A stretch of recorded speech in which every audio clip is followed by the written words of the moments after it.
Hello, everyone. Welcome to Grid Live Wrap Up.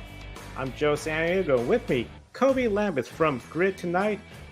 Live weekend of racing for the Grid Network. Only 2 series, 3 races in total for the Grid ranking. But we still got a lot to talk about. A big thank you, of course, to our Patreon investors, Colin DeShell, Mark, Robin, David, Matthew, for investing in the Grid Network each and every month. They all help pay the bills, keep us on the air, send our team members to the racetracks. And of course, you can invest. Link in the video description. You can also do a one-time investment through YouTube Super Chat. Buy me a coffee. You want to buy a cup of coffee or super chat for a particular member of the Grid Network team, just put their name and we'll forward the funds to them. And visit us on social media at Grid Network TV across all social media, gridnetworktv.com. Matthew Bro, Jackson Lambos are working our IndyCar, NASCAR recaps, and hit the bell icon. Subscribe to us right here on YouTube. Let's start off with the NASCAR Cup Series at Pocono Raceway, where Ryan Blaney, he ended the Chevrolet and Toyota winning pattern from Rick Hendrick and Joe Gibbs Racing. Overall, a big effort because this is the first time Ford has won at Pocono since 2020 with Kevin Harvick. And Ryan Blaney, he had to hold off Denny Hamlin, who has been part of the Joe Gibbs Racing team that has been getting wins almost every other race compared to Rick Hendrick Motorsports, where Alex Bowman was in third place. He wanted to get that win. Both of them led last, but at the end of the day, Ryan Blaney bringing the captain a trophy. And for Roger Penske, what a sweep of a weekend. 3 trophies from 3 different drivers. He has to feel pretty happy.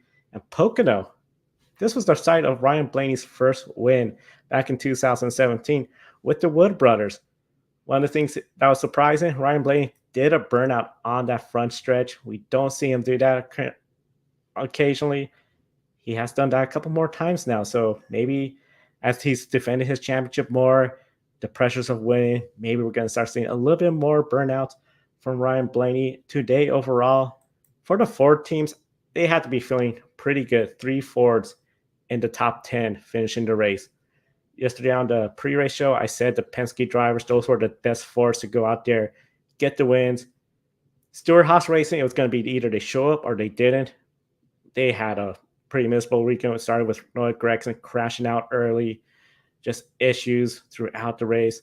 And Front Row Motorsports, I talked about Todd Gillian, that if he could be running the top 10, he could have a good day.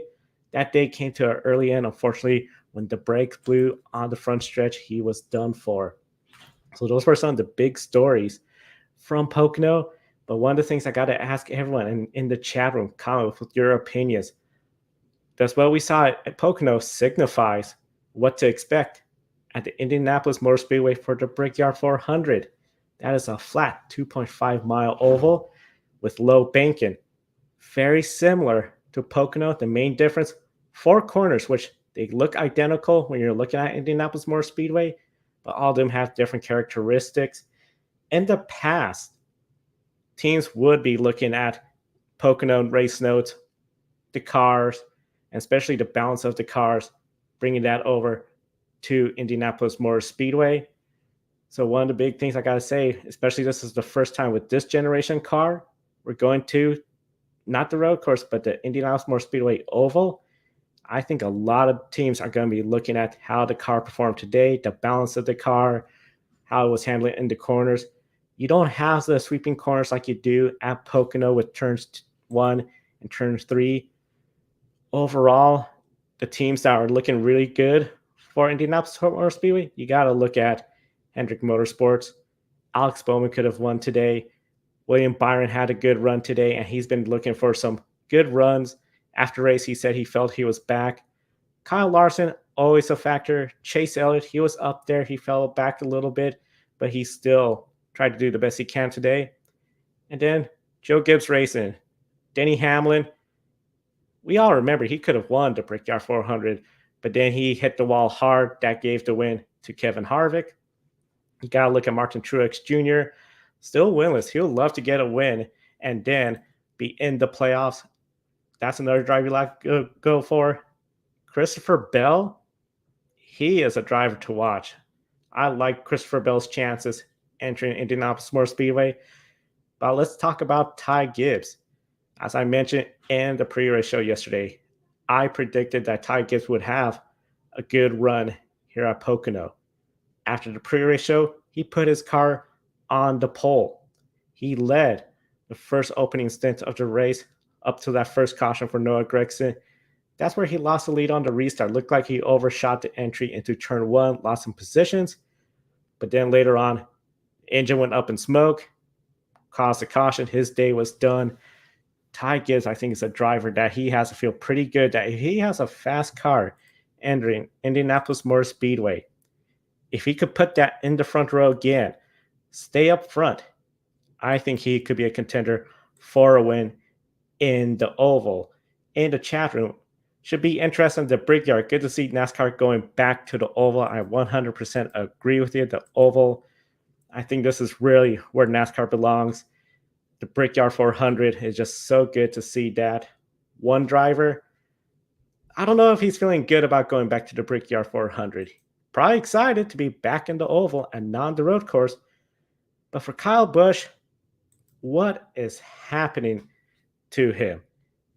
This has just been a season where it seems that he has another miserable day, miserable finish, or he has a good day and then it gets ruined by something out of his control.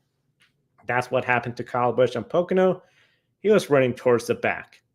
Then he gets up to midfield for a restart, and this is where we saw essentially he put a block on Corey LaJoie on the restart in stage 3. Kyle Busch, it looked like that Corey LaJoie hooked him from the left rear bumper. That sent Kyle Busch spinning into the grass, entering turn 1 of Pocono, sliding up onto the track, collecting several other cars. Kyle Busch was done for the day. Just a miserable weekend for Kyle Busch. Before the race, they had issues, so they were working on the car in the garage area. I got to ask you all, share in the chat room, could this string of bad runs, poor performances, impact the relationship between Richard Childress Racing and Kyle Busch? Because I got to say, unless there's an amazing deal in place between Kyle Busch, Richard Childress Racing, and especially if there's something long-term, like including Brexton in the future and his racing career, I don't see why Kyle Busch is motivated to continue his working relationship with Richard Childress Racing. Austin Dillon today was also not a factor. That team has just not been there. With Andy Petrie gone, the sudden change in leadership, I think there's some issues going on at Richard Childress Racing. This is not the same kind of team that we've seen in the past. Kyle Busch, I feel sorry, not a good year so far. I have to 100% agree with you. Kyle Busch is just not looking good at all. John Bender, I'm looking forward to seeing next weekend trucks at Indianapolis Raceway Park. That is such a classic. I wish the Xfinity Series were also at Indianapolis Raceway Park as well too, but they're in the bigger oval. But I just know that's going to be very exciting for those drivers in the Xfinity Series to be back on the oval.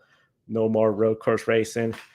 One of the things I got to ask everyone in the chat room, please comment with your thoughts on this. Does NASCAR need to consider suspending Corey LaJoie for what happened today at Pocono? As I mentioned, Kyle Busch, he got up towards the mid-pack. On the restart, he got spun out by Corey LaJoie.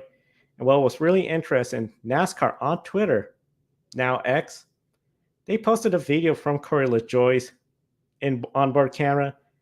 It really looked like that car made a turn to the right and hooked Kyle Busch, spinning him down into the grass, through the field into turn 1. We know turn 1 of Pocono could be very dangerous, probably one of the most dangerous corners on the NASCAR calendar. You're going such high speeds on such a long straightaway, and then you're going to have to brake as that corner comes around. We've seen how Jimmy Johnson has had hard hits. Bubba Wallace has had hard hits. Todd Gilliam, when his brake blew on the straightaway, he was very smart to just keep that car up against the wall rather than trying to go down without brakes. Smart move, but for Kyle Busch, he couldn't do that because he got spun out. We have some precedents on NASCAR investigating these kind of hooks.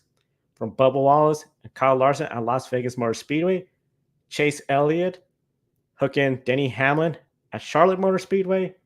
Both of those drivers were suspended for one race because NASCAR saw you cannot retaliate like that.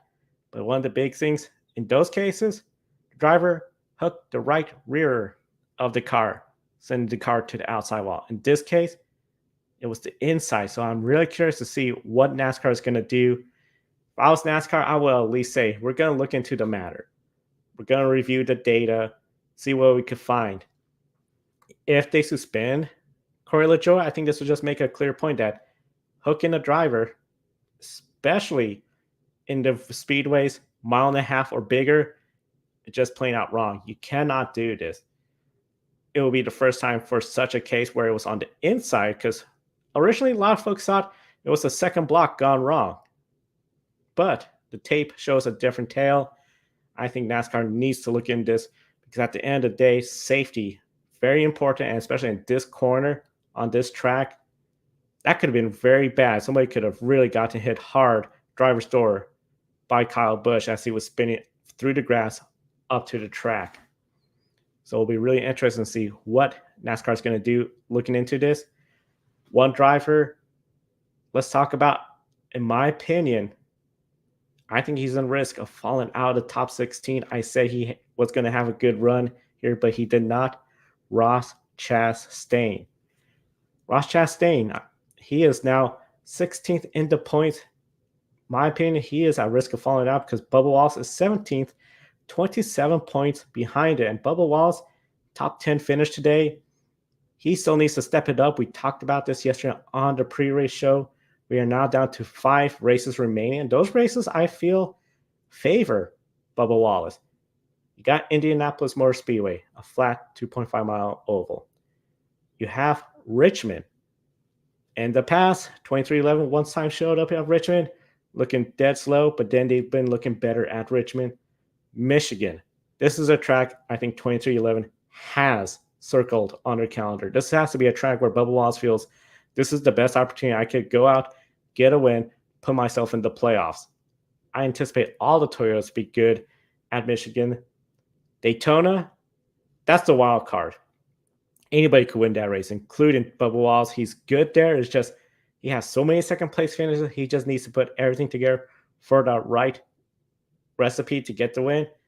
And then Darlington is a track too tough to tame. I feel that might be the advantage for Ross Chastain. But at the end of the day, I feel Bubba Wallace is capable of overtaking Ross Chastain. I'm not too concerned about so many different winners where we're going to have more winners than playoff spots. I anticipate repeat winners at least 2 more times. So that's going to make it to where if we have 2 more repeat winners, if you win, you're in for sure. And I think Bubba Wallace could overtake Ross Chastain. Ross Chastain, this is just not his year, not the year for Trackhouse racing. Besides the win at Atlanta Motor Speedway, there has been no other wins. Ross Chastain, of course, his day ruined when he hit the wall, total up the car, 36th place finish. Just a not good effort by him and that team. I think they're still going to have to work really hard to stay in the top 16. It is Ross Chastain, so let's be honest. He's going to be super aggressive if he's entering Daytona in an almost must-win situation.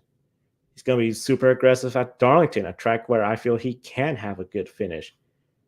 But I think he's still risking falling outside that top 16 in the NASCAR playoff standings. So Ross Chastain, one of the drivers we're going to be watching throughout the regular season as we get closer and closer to the playoffs. And of course, Matthew Bro will be writing about today's race. So be sure to visit gridnetworktv.com, our new website domain. And of course, the same for social media across all social media platforms is Grid Network TV. And Jackson Lambros will be writing his article on IndyCar at Iowa and Kobe. Let's start with this recap of doubleheader by Hy-Vee, IndyCar race weekend. 2 more trophies for the captain. Yeah, and captain swept all the races. this weekend in the grid ranking. Ryan Blaney at Pocono, and then two of three of his drivers got the win in Iowa with the IndyCar Series just concluding his doubleheader race weekend at the Iowa Speedway. Many people thought this would be Josef Newgarden's weekend to return to the championship picture. Instead, his two Team Penske teammates swept the weekend with Scott McLaughlin winning on Saturday night and Will Power on Sunday afternoon. Power went from 22nd to first today, and he's currently second in the points, leaving Iowa. So, Joe, here's my first question for you. Are McLaughlin and Power Team Penske's best bet for another championship, with Newgarden being ninth in the standings and 132 points behind? I think a lot of people are really surprised that Josef Newgarden wasn't able to get the job done this weekend, because we all know every single year, come to Iowa Speedway, Josef Newgarden has his doubleheader race weekend circled on his calendar. I know with the disqualification in St. Pete, it really put him in a hole, and also some other bad luck as well throughout the year. So we thought that this would be, two easy layups for Newgarden to get max points and get back at this championship fight. But looking how things are right now, it seems like Josef Newgarden is gonna need to win, get podiums, and have a lot of championship contenders have bad luck. Yeah, for Josef Newgarden, in my opinion, Gateway, that has to be a win. If he loves the ovals, he has to win in Gateway. The other tracks, he really needs to step up, as you said, with the podium finishes. He needs to go out there, lead laps, get those bonus points for leading the most laps. The thing is, when it comes to these road course races, besides St. Petersburg, I don't feel like he's exactly 100% there, of course, with what happened with St. Petersburg being disqualified and then now pretty much on a recovery effort since then. I just don't see him being one of the top two Penske drivers at the moment. Will Power, the number two driver, in my opinion. He got a couple wins this year. The consistency is very impressive still. Second place in the points. He is winning the Battle of Mid easily this year. But Scott McLaughlin, I think this is his year, his breakout year, where he is going to be a contender for the championship. He still needs to improve a little bit more here and there, but really, I feel he is a weekly contender to go out there to win. In my opinion, a little bit more so than Pato O'Ward, more so than Scott Dixon. Those two drivers, if they have good days, they could go out there and get wins. If they're not exactly having a good day, they just seem to be mid-pack. I feel Scott McLaughlin is at that turning point where he's becoming a weekly contender. I anticipate he's going to be a contender at Toronto to go out there and get the win. So definitely, I will have to say those two drivers from Penske, McLaughlin seems to be the number one driver right now. Will Power number two. It's not bad that your number 3 driver won the Indianapolis 500. Still very impressive. But I just think he really needs to step it up quite a bit if he wants to be in that championship picture. Yeah, I want to ask you a quick follow-up before I answer. Do you think Josef Newgarden is basically in a must-win situation from here on out until the end of the season? Because 132 points, it's not impossible for him to make up the gap, but I think that he really need to try to get max points every week, and he need to have others run into trouble for him to, really have a shot at this. Yeah, I do think he's in a must-win situation because we have Toronto, which is in Ontario. I think that's going to be a race weekend that favors Pelot. Then we have Gateway, the oval, where that has to be a must-win for Josef Newgarden. Go out there, get the win. Now, he is a little lucky because after Portland, which again, that's a Pelot track, he's won there twice. You got the Milwaukee Mile doubleheader. What an opportunity for Josef Newgarden to go out there, try to get 2 wins there. But I'm curious because it's been a little while since we've raced at the Milwaukee Mile for the NTT IndyCar Series. We might see other drivers. I mean, Scott McLaughlin's going to be a contender in the ovals. Santino Ferrucci, what an effort with that AJ Floyd Penske alliance, making moves on the outside like Josef Newgarden. He could be a spoiler in the Milwaukee Mile. I think that race could be a little bit wide open. And then the season finale on Nashville Super Speedway. Josef Newgarden has to be smiling about this. I think this is a great opportunity. If he could get, I'm going to say, the win in Gateway, 1 Milwaukee Mile, and Nashville, he is in contention for the championship. But Toronto, Portland, he needs at least podiums or the others to have bad luck, because he cannot have a subpar run in those road courses of Toronto, of Portland, and then not get a win at the other tracks. He has to get some wins, and at least those ovals, those are the ones he has to really get wins or the podiums and bad luck from the others. Yeah, speaking of bad luck, I think Josef Newgarden has already used up all of his bad luck this season, especially with that disqualification on the streets of St. Pete with the season open in Firestone Grand Prix.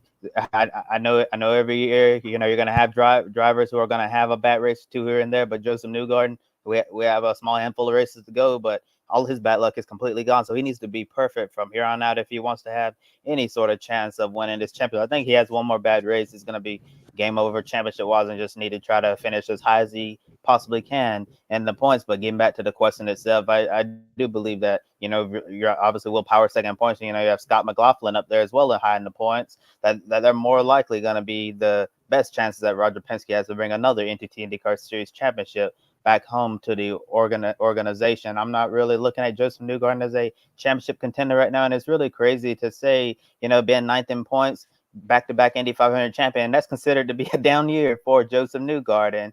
Yeah, it would certainly be higher in the points if it wasn't for what happened at St. Pete. And Josef is obviously, still having a really good year, but still down by his time. We know Josef is extremely competitive, very hard on himself, and things are not going well. I'm sure he's not happy, being ninth right now in the points. And if you saw, the finish, the podium from last night's race on Saturday, he seemed disappointed with the podium because he really wanted that win, because he knew that this was a race weekend where he could win and get the job done, but just wasn't able to. And when he won the previous IndyCar doubleheader before this, Josef Newgarden, and a lot of people were saying that we should rename Iowa Speedway Josef Newgarden Speedway because of how well he's been running at this racetrack. But all in all, great weekend for Team Penske.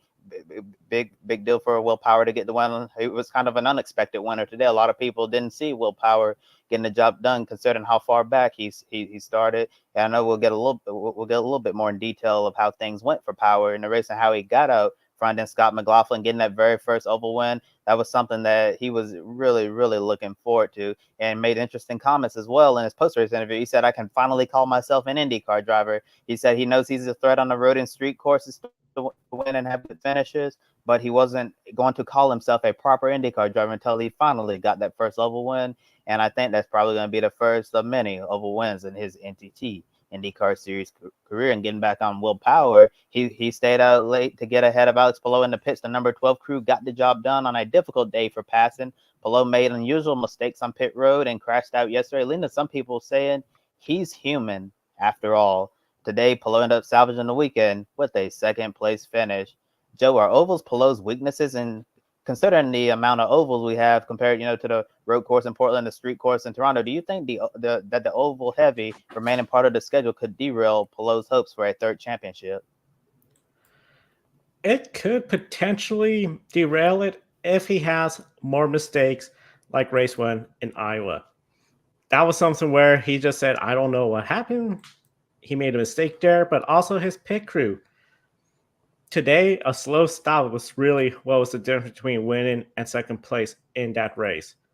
I anticipate Alex Palou is improving in the ovals to where he feels comfortable racing on the ovals. He's not a driver that appears to be, I hate the ovals. I'm not confident in the ovals. I just can't wait to get rid of the ovals. Keep moving the season because, like you said, as we talked about, 2 road courses and then 4 ovals. That's a big opportunity for Newgarden, for Pato O'Ward especially, who had a strong first race here Saturday night, to gain on him. I think, though, Alex Palou, he's going to use the experience he learned from the championship caliber teammates he's had from his first year of Jimmy Johnson. He still has Scott Dixon around. Of course, Chip Ganassi, he's going to give him as many resources as possible to make sure he feels good and confident and comfortable at those oval races. I would be shocked if Alex Palou was to go out there and not finish in the top 10 in these oval races. if he could do that, if he could continue his top 10 finish streak in all the ovals, Kobe, he's going to be hard to beat unless Josef Newgarden's going out there and winning those ovals. Then they're going to catch up. But it's going to be really interesting to see how it all plays out. Yeah, for sure. And we just talked about McLaughlin getting his first IndyCar oval win. And guess who's in search of his first IndyCar oval win? I know he's already won a couple of IndyCar championships. And it's kind of surprising when you think, of what we've seen Alex Palou in his IndyCar career so far. He's yet to go to victory lane on an oval. It looked like he was going to get that first oval win today, obviously till Power was able to get around them. And, we know the situation with passing and how hard that's been, in both races. So that was basically game over as soon as Power got around them. Palou really could not do anything, given the dirty air and the way the racing surface was, that he just really could not challenge Will Power after that. And I wouldn't say that oval racing is a weakness to Alex Palou. I think he's a good oval racer. That the only issue is that Palou just hasn't been able to seal the deal yet. He came close to sealing the deal today, but unfortunately, just wasn't his day. But I think if Palou keeps working at it, I think he'll eventually get that first oval win. Especially for a driver like Palou, he grew up in a racing environment where oval racing really wasn't a thing for him. It was basically just road and street courses. That's why you see drivers like Scott McLaughlin, coming from supercars. He's running on road and street courses all the time, not doing any oval racing, to finally get that first oval win. That's almost like winning a crown jewel race, because they know how hard it is to win on these ovals. I know people like to say, you're just going in circles, just turning left, but it's a lot more difficult than a lot of people think. And to be able to master that discipline of oval racing, that's what you saw on display, like from Scott McLaughlin, saying all those raw emotions and how excited he was. And I think we see the exact same from Alex Palou when he finally gets that first oval win. And given the amount of ovals we still have in the schedule, it would not surprise me if Palou is in victory lane on an oval later this year. But like you say, Joe, Palou is an extremely consistent driver. Outside of certain circumstances, he saw like his top 10 finish streak ending in Detroit in that chaos, and then a rare mistake and crashing out on Saturday night. We don't usually see that from Alex Palou, but I think he's going to put that stuff behind him. I think he will certainly be in the hunt with the remaining ovals and obviously the road and street course left on this schedule. And entering this weekend, many people were hopeful that the drivers would use the second lane in this race after the special high lane practice session. And while we saw moves on the outside after restarts and short in a green flag run, the longer the run, the harder passing was. We saw the bottom lane as be the primary lane. IndyCar reduced the rear downforce. Firestone brought a different tire compound, and Iowa Speedway had a partial repave in the corners. Pato O'Ward ended up calling last night's race a complete snooze fest. And Ed Carpenter, he was extremely fiery after today's race. He was speaking to at Always Race Day on X, formerly known as Twitter. Carpenter was saying that he favors the hybrid engine being ditched altogether because it costing them too much money and making the on-track product worse. Iowa Speedway, Hy-Vee, and IndyCar announced a new deal to keep this event going in the future. And traditionally, we've seen this race become a popular destination due to all the concerts, the big names in the music industry, and the great racing that is produced. In the past, I know this year, a lot of people, fans and drivers alike, extremely disappointed in the on-track product. In the last several years we've been at Iowa, we've seen passing here and there, left and right. Doesn't matter if it's on the short run or the long run. And then with the amount of tire fall off that we had, made for some very interesting strategies. If you were in like fifth place and you pit 15 laps before the leader, you when it cycled through, you were leading the race. And that really made Iowa Speedway one of the most exciting tracks in all of IndyCar racing. But this year, I think a lot of people were extremely disappointed in how things played out. So, Joe, in your opinion, what needs to be done to bring back the Iowa Speedway we all know and love that we've seen in the past?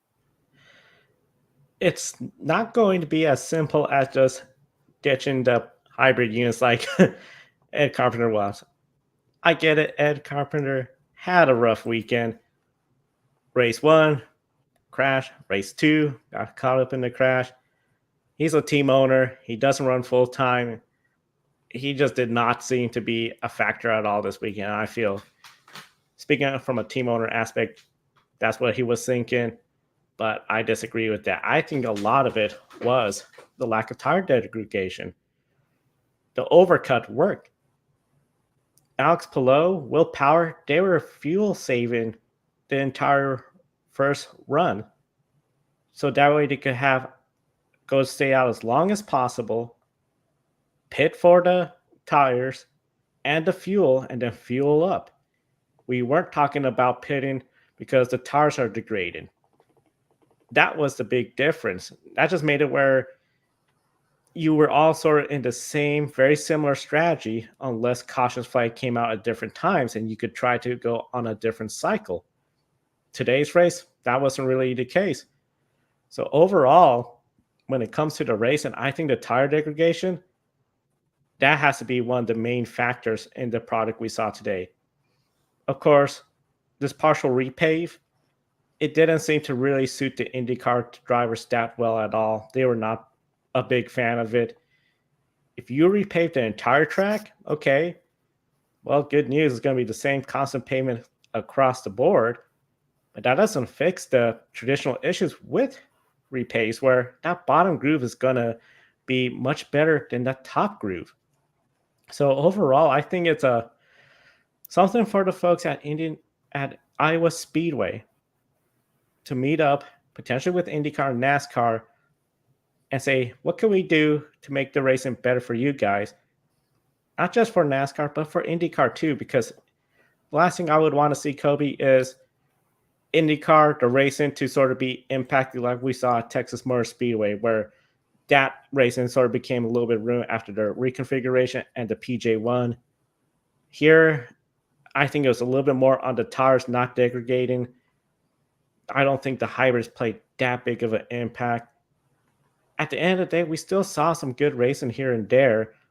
It wasn't what you expect for Iowa and IndyCar, but I just think if we could have tires that degrade a little bit more, Iowa does something where it's keep it as it is, because then we'll have better racing next year, or repave the entire track. And then you're going to have a lot more sweepers during the caution flags to get that second groove open. That could all help and at least put on something a little bit better for next year.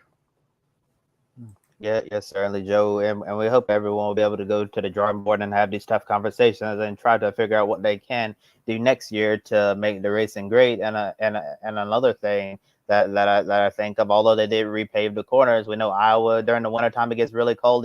These harsh winters that they have up there. This pavement and the freshly paved, turns 1, 2, 3, and 4. That it'll be quite different when the IndyCar returns next year. So maybe the race will be better if Firestone is able to get the right tire compound. Unfortunately, when you have these compounds come out and develop them, they don't always work. A lot of times, most of the time, I think Firestone does a really good job with the tires they build. But unfortunately, there are occasions like this, when it just doesn't work out. I know across various series, some drivers have said, if you're going to repave the corners, you might as well just repave the entire track and then just let it sit over the winter, when there's been multiple rounds of snow on it, and then come back summer and see what we have. But yeah, I certainly think something needs to be done with the on-track product here. Like I've been saying, the IndyCar racing at Iowa has always been, one of the spots on the schedule that have people really excited. People want to go here because the racing has been extremely exciting, but unfortunately that just wasn't the case this year, and it's disappointing that we saw a lower number of overtakes than we've seen in recent years. I actually have the stats up from Nathan Brown, motorsports reporter from the Indy Star. He's comparing race 1 at Iowa last year to this year, and race 1 last year at a doubleheader, there were a total of 1,502 passes on the track, and 319 of those passes were for position. And then you look at last night's race on Saturday, you had a total of 192 passes and only 100 for position. So you have just over 1,500 passes in race 1 last year, and not even 200 in the race last night. I think that's a very, very telling stat right there. That shows IndyCar that they really need to get this figured out, because obviously the fans deserve a better show, the drivers deserve a better environment, and to put on a great show and to be able to pass. I'm sure a lot of those drivers were very frustrated out there last night and earlier today to try to pass, but we know sometimes when you get stuck in that bowl of dirty air, there's really nothing you can do. You're basically stuck there, and you always hear drivers on the radio saying plowing tight, and there's really nothing that you can do. The only way that you can really pass if you're coming up on a lap car, and that could be an opportunity. And another thing, if the driver in front of you makes a mistake and you can get a run on them, that way there's really was the only way that we could see passing, and also passing in the pits as well. As you saw, that's how Will Power was able to get around Alice below to take today's victory. But however, one of the biggest things that happened in the race was actually the scariest moment of the weekend, as Will Power took the checkered flag earlier today. Alexander Rossi allegedly ran out of gas on the last lap in front of AJ Foyt Racing's Stingray Robb. Stingray Robb, he went airborne and landed upside down as Ed Carpenter and Kyle Kirkwood were also collecting the crash.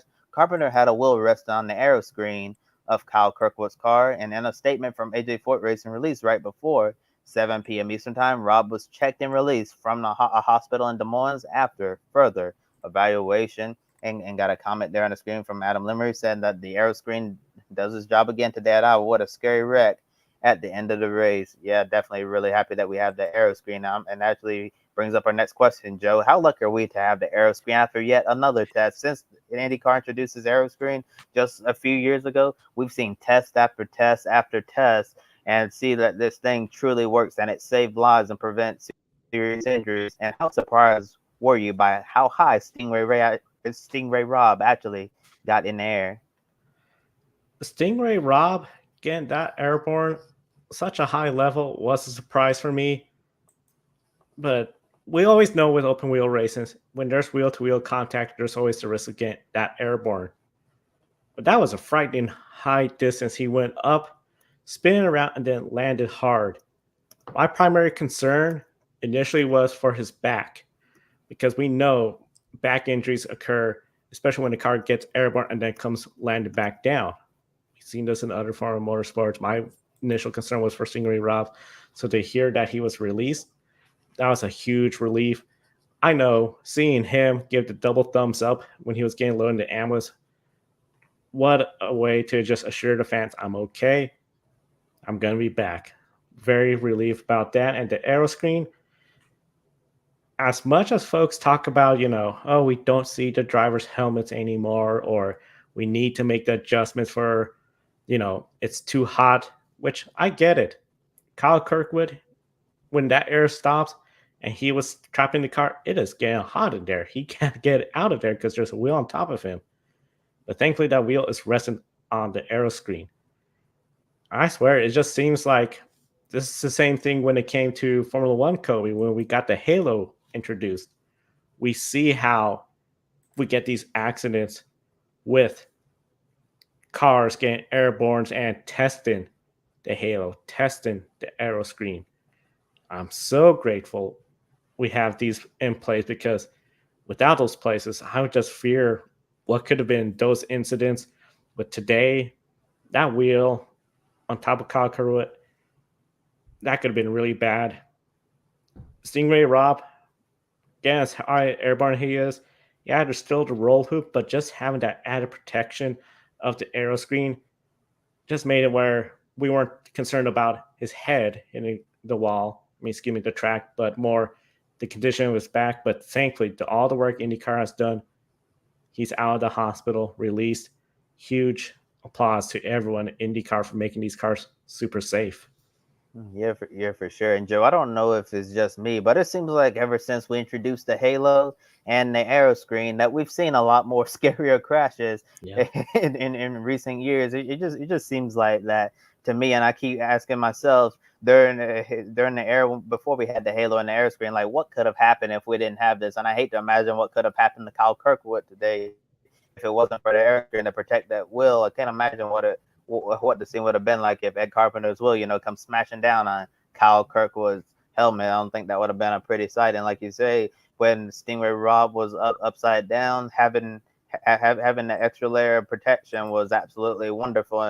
And as soon as the crash was over, you saw the AMR safety team right there, the best safety team in the business, and they made sure they got Stingray Robb right side up extremely quickly. It wasn't something they just lingered on for minutes. Like, they were on the scene, they knew exactly what they do and got him turned up right, and they were able to extract him from that vehicle, put him on the stretcher, and get him to the hospital, get checked out, and now he's been released. So that's certainly the most important news from this day. And it was just really crazy to see how high in the air he got. I know in open wheel racing, this type of stuff has happened. We've seen it many times on ovals where where one driver's front wheel will go over the top of another driver's back wheel, and it will just go skyward.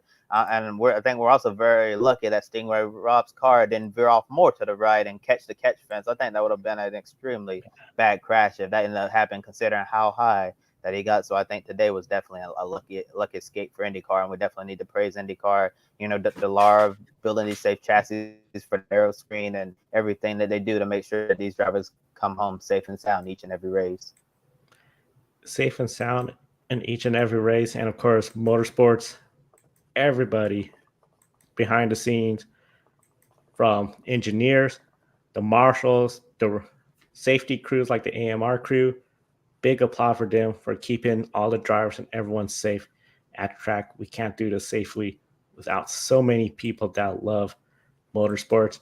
And of course, for a lot of fans that love motorsports, they were watching more than just IndyCar, NASCAR. They were also watching IMSA. We had IMSA competition over north of the border. Only 3 classes were in action during today's IMSA WeatherTech Sports Car Championship race in Canada. What a race. We saw LMP2, GTD Pro, and GTD. They all were racing at Canadian Tire Motorsports Park. With GTP having the weekend off, it was LMP2's time to shine the spotlight for the premier class. Ultimately, the number 52 Inter Europol by PR1 Matheson's Motorsports LMP2 of Tom Dillman and Nick Boulay end up with the overall win. Kobe, LMP2, did they maximize the opportunity out front without GTP stealing the spotlight from them? Yeah, it was really nice to see LMP2 get featured for once. And I know in the past we've seen LMP2, and then when they were part of this series, LMP3, a lot of the drivers, team owners were very frustrated that they weren't getting much airtime compared to the top category. And today, LMP2 got to be the headline category out front for everyone to see. And I thought they put on a really good show, especially at the start. You see your silver and bronze rated gentleman drivers. And I thought the gentleman drivers did a really good job, considering the fact, that racing is, not necessarily their day job, that this is just a fun hobby for many of them, but they work really hard to prepare just as much as the drivers who get paid to do this for a living. So I thought our gentleman drivers did an excellent job at the start. I know we had quite a few of them, get penalties.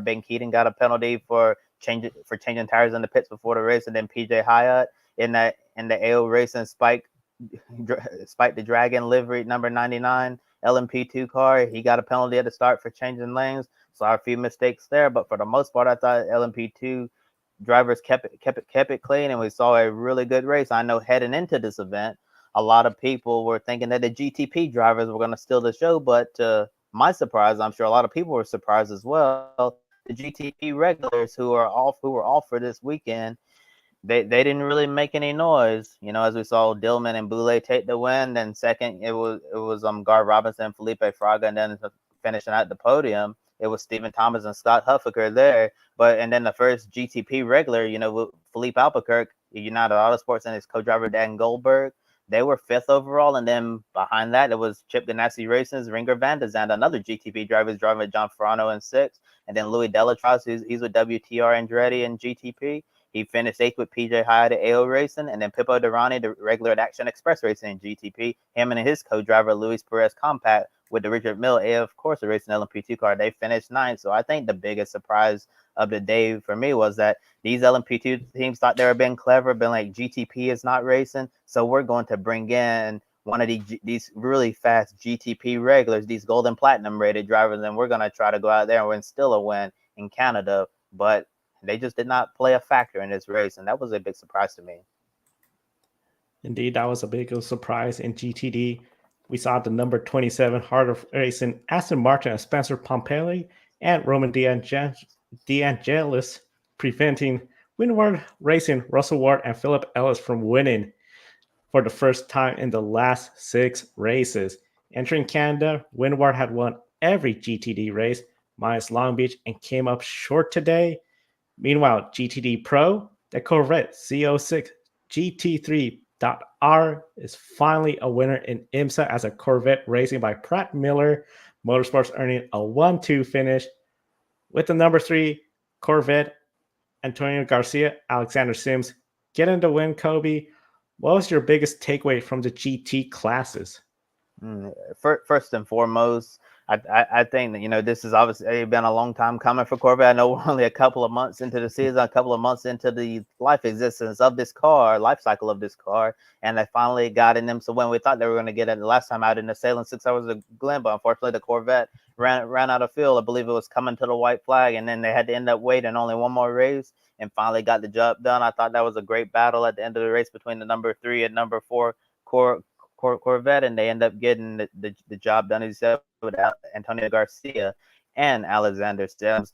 Yeah, this was definitely several months in the making for Corvette, and since that they got the monkey off their back, finally getting that first IMSA win with this new car, it would not surprise me if we see them win a few more times, or at least one more time, as we get into the back half of this IMSA season. And also in GTD, I thought it was a great race for the harder race, and Aston Martin, Spencer Propelli, Roman DeAngelis, excellent job out there. But I thought Russell Ward and Philip Ellis were going to keep the good times going. It's really amazing, that they already have 4 wins this season.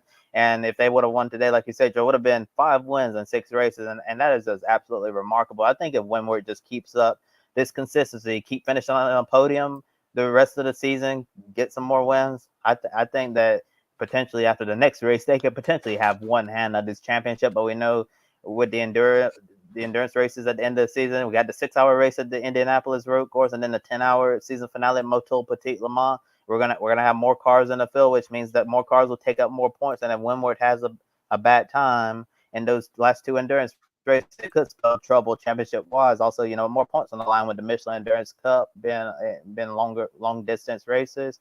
But yeah, Windward Racing is having a remarkable season in 2024, a season that many teams would dream of. A season many would dream of, the type of performance where you love to have. Let the good times roll. Kobe, let's roll into the good times and shine. Well, have our one shiny moments. Yeah, time for a Group 1 shining moment from this racing weekend. Let us know in the chat room below, what's the one moment that stood out to you most from this racing weekend. We don't really have much to choose from this weekend, from NASCAR at Pocono and 2 IndyCar races at Iowa, but still some good moments from all 3 of those races. And let's start off with you, Joe. What's your one shining moment? My shining moment comes from IndyCar, Race 1, the winner of Race 1, Scott McLaughlin.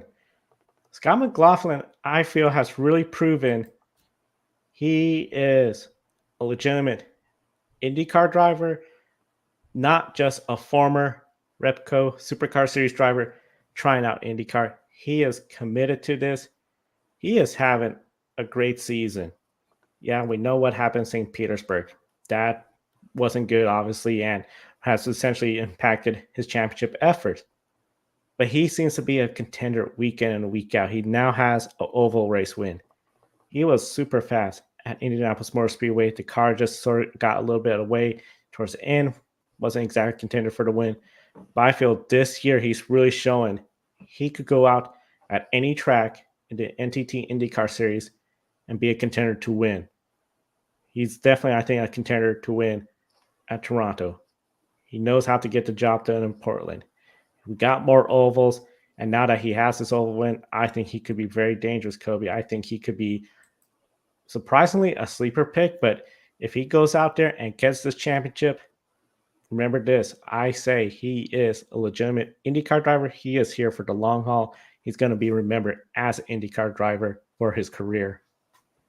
Yeah, definitely. And we're going to make it unanimous here. I also have Scott McLaughlin as my one shining moment as well. I won't add as much as you, Joe. I think you've said pretty much everything that I wanted to say about him. And like I said during the IndyCar segment, I was actually a little surprised that McLaughlin said that he wasn't going to consider himself an IndyCar driver until he won on an oval race. But from my opinion, I really consider him a legitimate IndyCar driver for the longest time now, because we saw what he could do in supercars. We've already seen what he's been able to do in IndyCar so far, leading many laps in the Indianapolis 500 in the month of May. I think Scott McLaughlin every year he just gets better in the NTT IndyCar Series, and I believe at some point it's going to be his time to shine. He's going to be an IndyCar champion. Don't know if it's going to happen this year, but he's certainly in the mix. We already know he has, a few supercars championships, but I think at some point he's going to add an IndyCar championship. And if he runs as well at Indy as he ran this year, I think McLaughlin is also going to be a future Indy 500 champion as well. I think sky's the limit for him, and there's so much more that he's going to be able to accomplish. I think today was a huge next step in his racing career. A huge next step in his racing career, and we're looking forward to seeing what he could do. And of course, we're looking forward for the rest of the week. We got Grid Encore. Ben and Brandon will be on the air to recap a busy weekend at Pocono, plus Indy next at Iowa. Much more to talk about. Kobe's going to be on the air Wednesday. Grid Tonight, your weekly motorsports news program. I'll be on the air later on the week for the women in motorsports, and then a busy race weekend with Grid Life pre-race, the wrap-up show. We got the final season race for Formula E. A champion will be crowned. 4 drivers, realistically more drivers, but focus on 4 that could exit with the championship. So do not miss this race weekend. Subscribe, hit the bell icon so you don't miss any of our coverage, any of our programs. You could do a one-time investment or super chat. We'll greatly appreciate it. Put your name on the leaderboard as well.